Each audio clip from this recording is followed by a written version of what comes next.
চলুন আমার ছেলেবেলার বেশিরভাগ সময়টা যে জায়গায় কাটানো হয়েছে। বহু বছর পর এই বারান্দাটায় উঠলাম, দিদি দাদাদের কথা মনে পড়ে যাচ্ছে, যারা পুচকি বনু এসছে বলে মানে অনেক দূরে আনতে চলে যেত। যাই হোক, কিছু মনে করবেন না, ভাবলাম আপনাদের সঙ্গে শেয়ার করি। আপনি আপনার স্বপ্নের বাড়ি বানানোর জন্য সারা জীবনের যা ইনকাম যে ব্যয় করে দিচ্ছেন, আজ এমন একটা বাস্তব চিত্র তুলে ধরবো এবং এমন একটা বয়স, যেই বয়সটা দিয়ে আমাদের সকলকে যেতে হবে। আমরা সব কিছু পাওয়ার পর কেমন জানি না দুঃখ প্রকাশ করি, কিন্তু এই মানুষগুলো এই বয়সে এসে দেখুন দুবেলা দুমুঠো খাওয়ার জন্য কত সংগ্রাম করে চলেছে। এই বয়সে এনাদের কি রান্না বান্না করে অন্যের পাতে দেওয়ার সময়, নিজে রান্না বান্না করে কি খাওয়ার সময়? যখন অসহায় মানুষের দিকে দেখি তখন মনে হয়, ভগবান আমাকে এমন ক্ষমতা দিন যাতে এই মানুষগুলো নিয়ে পাশে দাঁড়াতে পারি, সাহায্য করতে পারি। কিন্তু যখন নিজের দাদু দিদা এইভাবে জীবনযাপন করে, সেটা কি সত্যি চোখে দেখা যায়? কারণ এই 2025-এ এসেও তাদের নিজের কোনো পায়খানা বাথরুম নেই। যেই বাড়িটা তিল তিল করে আমার দাদু গড়ে তুলেছিল, আজ তাও নিজের নেই। পুরো জায়গায় দাদুর দিদার নেই।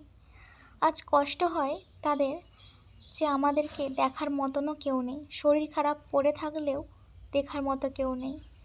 দুমুঠো খেতে দেওয়ার মতনও তাদের পাশে কেউ নেই। সন্তানদেরকে মানুষ করতে মাথার ঘাম বাবা মা সারা জীবন পায়ে ফেলে, কিন্তু সেই সন্তানরা যখন বড় হয়ে যায়, বাবা মায়ের দিকে দেখতে তাদের মাথার ঘাম পায়ে ফেলার দরকার হয় না। তাদের সংসারে শুধু একটু স্থায়ী দেওয়ার মতনও জায়গা থাকে না। বাবা মায়ের পদছায়ায় বাবার ঘরে সন্তানরা রাজকুমার রাজকুমারীর মতো যত্ন হয়ে মানুষ হয়, কিন্তু সন্তানের ঘরে বাবা মা সত্যি কি তারা রাজার মতো থাকতে পারে?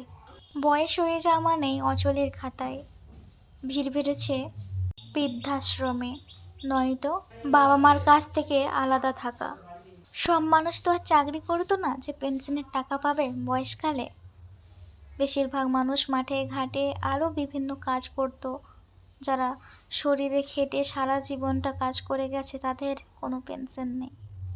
আজ যদি রেশনের চাল এবং বৃদ্ধ ভাতা বার্ধক্য ভাতা এগুলো না পেত, এরকম মানুষগুলো যে কিভাবে জীবনযাপন করত। বয়স্ক বাবা মাকে বাতিলের খাতায় না ফেলে শিশুর মতো যত্ন করাটাই একটা সন্তানের কর্তব্য।